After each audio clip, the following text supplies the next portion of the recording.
So hi guys, this is Aman Malhotra and we are back with another video for our channel.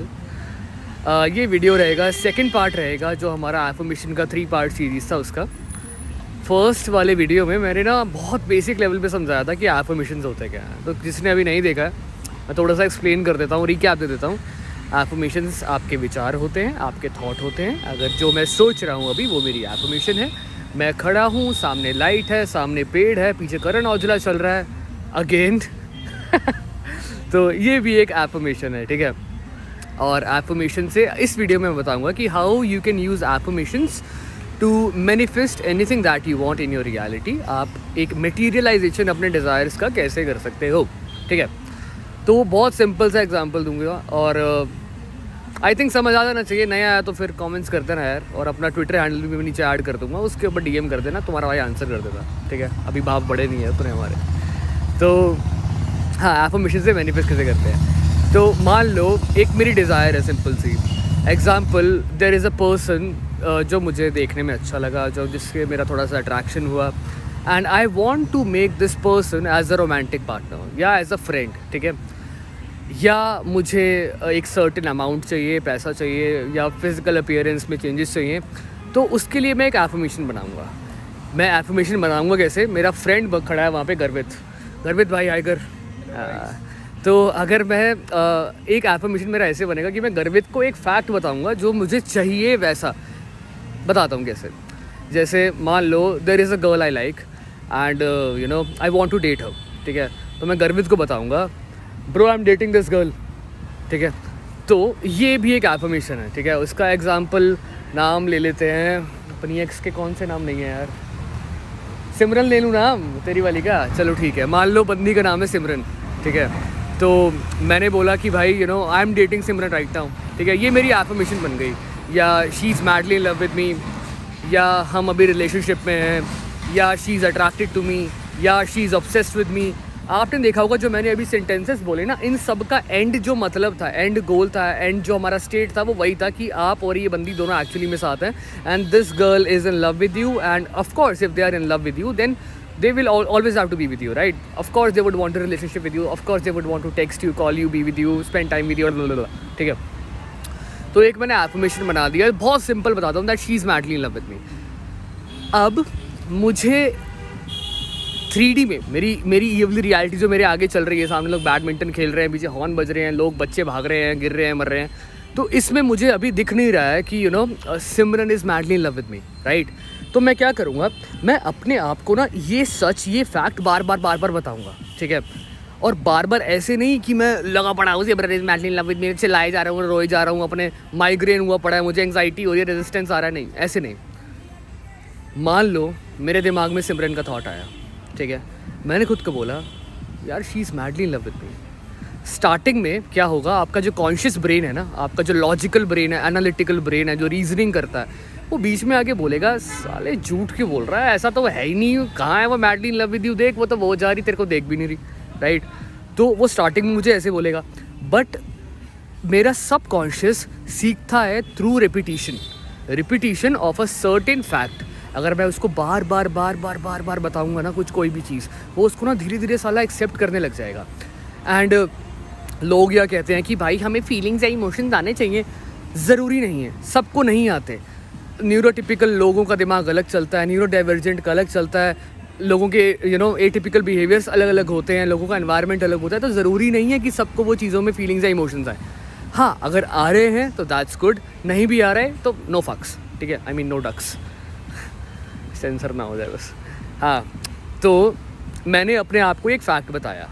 अब मैं चाहता हूँ कि मेरा जो कॉन्शियस ब्रेन है, मेरा एनालिटिकल रीजनिंग वाला ब्रेन है, वो बीच में ना आए और मुझे टोके ना, ये ना बोले कि भाई ऐसा सच नहीं है। तो उसको मैं क्या करूँगा, उसको ना मैं सुलाऊँगा। अब उसको सुलाते कैसे हैं, जब भी आप यूजुअली एक स्लीपी स्टेट इंड्यूस करते हो, जैसे हमने सुबह संडे उठे, हमने छोले भटूरे खाए, लस्सी पी मीठे वाली, और बढ़िया घर आके 2 गुलाब जामुन खाए, और अब हम बेड पे लेटे हुए हैं। अब उस स्टेट में अभी जो मैं आपसे बात कर रहा हूँ, अभी मेरा जो वेव्स है, मेरी ब्रेन वेव्स हैं, वो गामा या बीटा वेव्स हैं, राइट। उसमें अभी एक्टिव ब्रेन है मेरा, अभी मैं उसमें ज़्यादा नहीं जाता। पर जब आप रिलैक्स होने लगते हो ना, तो आपकी ये वेव्स ट्रांजिशन करती हैं from beta two alpha. Alpha is relaxation. जैसे मैं अभी गाड़ी चलाते चलाते कहीं भी पहुंच गया और फिर मुझे याद भी नहीं था कि यार इतना बड़ा रास्ता मैंने कवर कैसे कर लिया, राइट। कभी कभी बैठे बैठे आप ऐसे देखने लग जाते हो, मतलब आप पल के भी नहीं झपका रहे हो और वो सब, तो उस टाइम पे आप चीज़ें सोच रहे होते हो, राइट। इसी को कहते हैं जब आपका ब्रेन अल्फ़ा स्टेट में आता है, रिलैक्स हो जाता है, मतलब इन्वायरमेंट में थ्रेट नहीं है।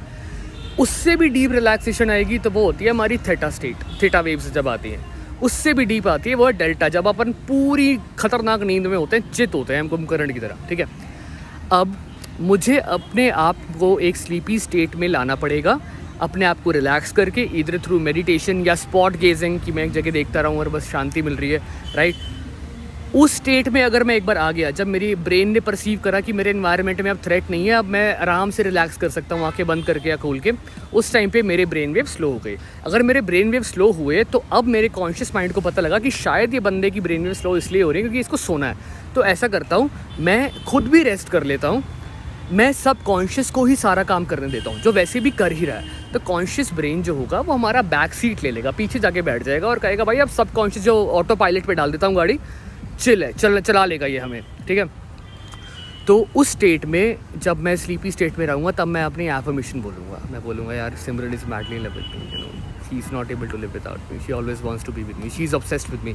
मैं इस टाइप की, मतलब एक एफर्मेशन उठा के जो भी आपको अच्छी लगे, जो आपको हल्का सा किक दे रही हो ना, मज़ा आ रहा हो सुनने में, जो नहीं भी दे रही हो चलेगा, उस एफर्मेशन को रिपीट करूँगा मैं 10 से 15 मिनट के लिए, ठीक है। अब उस स्टेट में क्या होगा, मेरा ब्रेन ना उस फैक्ट को ना थोड़ा सा सच मानने लग जाएगा।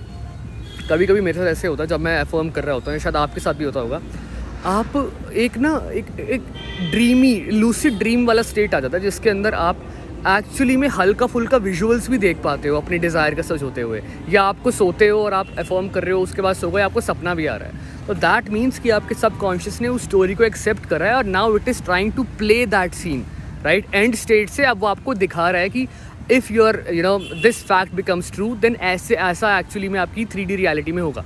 इमेजिनेटिव जो रियलिटी है वो 4D है, जो मैं अभी सब देख रहा हूँ वो 3D है, ठीक है। एफर्मेशंस का अगर आप ऐसे यूज़ करोगे तो इट्स ऑब्वियस आपको बहुत जल्दी रिजल्ट्स मिलेंगे। आप दिन में 2 या 3 बार 10 मिनट के लिए you can use this different times पे। एंड अगेन इंटेंसिटी और वॉल्यूम यहाँ पे गोल नहीं है, गोल है फ्रीक्वेंसी। सब कॉन्शियस बेटर रिस्पॉन्ड करता है हमारे फ्रीक्वेंट सेशंस को। जैसे मैंने एक बार अभी करा, फिर 2 घंटे बाद कर लिया, फिर उसके 2-3 घंटे बाद कर लिया, right. And with coming time आपको बहुत ज़्यादा फ्रीक्वेंसी भी नहीं चाहिए होती, क्योंकि आप इतना सैचुरेट आपका सबकॉन्शियस एक स्टोरी के साथ हो जाता है। और सैचुरेशन का मतलब है जब एक सॉल्यूशन के अंदर आप और ज़्यादा सॉल्यूट नहीं डाल सकते, राइट। तो वो इतना सैचुरेट हो जाता है कि उसको अब बहुत ज़्यादा इमेजिनल एक्ट्स की ज़रूरत नहीं है, ठीक है। अब मुझसे लोग पूछते हैं कि भाई जब हम ये सब कर रहे हैं तो ड्यूरिंग द डे हम क्या करें, राइट। जब हम अपने फोकस सेशंस नहीं कर रहे तब हम क्या करें। तब अपने आप को, जब भी आपके दिमाग में आपका वो सब्जेक्ट या डिज़ायर है, एक बार खुद को बोलो या she is madly in love with me. Again बहुत न्यूट्रल ऑरा के साथ, ज़रूरी नहीं है कि आपको या she is madly in love with मी चिल्लाना है, नहीं, प्यार से या I think she is madly in love with me. I think क्या है, थिंक भी तो थॉट ही है। I think she is madly in love with मी, छोड़ो। अब 2 घंटे बाद फिर से वो दिमाग में आई, या आई थिंक या she is madly in love with मी। धीरे धीरे क्या होगा, अभी आपको लग रहा है आप खुद को पागल बना रहे हो, धीरे धीरे आपका ब्रेन इस चीज़ को मानना शुरू कर देगा और फिर वो आपकी 3D रियलिटी के अंदर भी एविडेंसेस उस नई डिज़ायर के, उस नए एफर्मेशन के प्रोड्यूस करने लग जाएगा। वो बंदी आपको थोड़ा सा देखेगी, थोड़ा सा हो सकता है स्टोरी लाइक करे या टेक्स्ट करे या इमीडिएटली पता नहीं 2-4 दिन बाद कॉल करे, बोले I was thinking about you. क्यों? क्योंकि वो करते हैं, आपके जो थॉट्स जा रहे हैं वो बहुत इंस्टेंटली जाते हैं। मेरी की कॉन्शियसनेस है, थॉट ट्रांसमिशन एक्चुअली में बहुत इंस्टेंट होता है, जिसकी मैं अभी एक वीडियो भी बाद में बनाऊंगा, ठीक है। अब लोग कहते हैं कि उनको ना रेजिस्टेंस और एंग्जाइटी आता है वाइल अफर्मिंग। वो क्यों होता है भाई? आप ये देखो, अगर आप स्टार्टिंग में कोई ऐसी डिज़ायर के बारे में अफर्म कर रहे हो जो अभी आपके ब्रेन को बहुत फार फेस्ट लग रही है या रीचेबल नहीं लग रही है, वो आपको एंग्जाइटी रेजिस्टेंस देगा, क्योंकि आपके सबकॉन्शियस के लिए चेंज इज़ थ्रेटनिंग। किसी भी प्रकार का परिवर्तन आपके सबकॉन्शियस ब्रेन के लिए थ्रेटनिंग है, तो वो आपको जानबूझ के ऐसे नाइटमेयर्स देगा, नेगेटिव फीलिंग्स देगा, आपको अनडिज़ायरेबल सर्कमस्टांसेस भी दिखाएगा, राइट। आप बोल रहे हो she is madly in love with मी, 3-4 दिन बाद आपने देखा किसी और लड़के का हाथ पकड़ के घूम रही है, वो ये सब भी दिखाएगा। क्यों? क्योंकि वो चाहता है, आपका सबकॉन्शियस चाहता है कि आपकी ज़िंदगी में कोई चेंज ना आए, क्योंकि उसका गोल आपको बेटर करना नहीं था, उसका गोल आपको वर्स करना नहीं था, उसका गोल था आपको ज़िंदा रखना, सर्वाइवल इंश्योर करना। और अब तक उसने देखा है कि रिपीटेड पैटर्न्स की वजह से ये इंसान ज़िंदा रह रहा है, ठीक है। तो अगेन ये परसिस्टेंस वाला आता है, ये भी मैं बाद में कभी बताऊँगा, ठीक है। अब ये बात करते हैं, एंड अगेन जो रेजिस्टेंस एंग्जाइटी है ये कुछ टाइम में चली जाएगी, एंड फोर्स मत करना इसको, कॉन्शियसली चलते फिरते फोर्स मत करना एफर्मेशंस, तो एंग्जाइटी आएगी। अगर करना हो तो बहुत ड्रीमी और लूसिड स्टेट में करना, तब वहाँ पे कॉन्शियस माइंड इंटरफेयर नहीं करेगा, वो सो रहा होगा, ठीक है। दूसरा, लोग कहते हैं रोबोटिक अफर्मिंग के, मतलब जिनको भी मैंने कोचिंग वगैरह देता हूँ और वो सब, तो उनके डाउट्स आते हैं कि भाई रोबोटिक अफर्मिंग का क्या सीन है। तो रोबोटिक अफर्मिंग इज़, आप एक ही चीज़ में, एक ही स्टोरी में पूरे दिन खुद को रख रहे हो, एक ही स्टेट में रख रहे हो। आप पूरे दिन अगर बोल रहे हो she is madly in love with, she is madly in love with, she is madly in love, she is madly in love with me, मैं कह रहा हूँ उसकी इतनी ज़रूरत नहीं है, राइट। आपके दिमाग में अगर आपकी डिज़ायर आ रही है तो आप उसके बारे में अफर्म कर रहे हो 2 सेकंड के लिए रुक के। अगर आपने कोई विजुअल देखा अपने इमेजिनेशन में, उस विजुअल को फिर से याद कर रहे हो कि उसका टेक्स्ट आ रहा है, या आप दोनों हाथ पकड़ के चल रहे हो, दैट इज़ इनफ। 10 मिनट बाद फिर से आती है तो आप फिर से वो चीज़ रिपीट कर लो एक बार, ये नहीं कि पागलों की तरह लगे पड़े हैं। बट अगेन लोगों को रोबोटिक अफर्मिंग से रिजल्ट्स मिले हैं। मैंने भी जब स्टार्टिंग में किया था तो मुझे मिले थे, but again I think time के साथ इवॉल्व होना बहुत ज़रूरी है, और एवोल्यूशन के बिना आज होमो सेपियंस से आना होते, तो I think Y work hard when you can work smart, right. तो ये था भाई, how you can manifest through affirmations. कुछ समझ ना आया हो, विच आई डाउट, तो मुझे कमेंट कर देना, या मेरा ट्विटर हैंडल जो भी मैंने उस पर नीचे अटैच किया हुआ है डिस्क्रिप्शन में, उस पर DM कर देना। और अपना एक मैंने ना छोटा सा वो भी लिखा था, PDF भी है मैनिफेस्टेशन का, 25-26 पेज का है। अगर तुम वही पढ़ लोगे ना, लॉ ऑफ अट्रैक्शन, तुम्हें समझ आ जाएगा। बहुत बेसिक और बहुत बच्चों की तरह समझाया, बहुत अच्छे रिव्यूज़ आए उसके, तो वो भी डिस्क्रिप्शन में डाउनलोड कर लेना। एंड भाई इस वीडियो के लिए इतना ही। अच्छा लगा आप लोगों से बात करके। थर्ड पार्ट में थोड़ी सी और चीज़ें डिस्कस करूँगा, जिसके अंदर मैं सेल्फ कॉन्सेप्ट भी लेके आऊँगा और एफर्मेशंस आपको बनानी सिखाऊँगा, आपको बताऊँगा कि आप स्ट्रक्चर कैसे कर सकते हो through out your day. And मैं आपको एक बहुत बेसिक एग्जांपल दूंगा मेरे क्लाइंट्स का, उनकी सक्सेस स्टोरी का और अपनी का, जिसके through you will be able to make a routine for yourself and help yourself better, right. So thank you guys.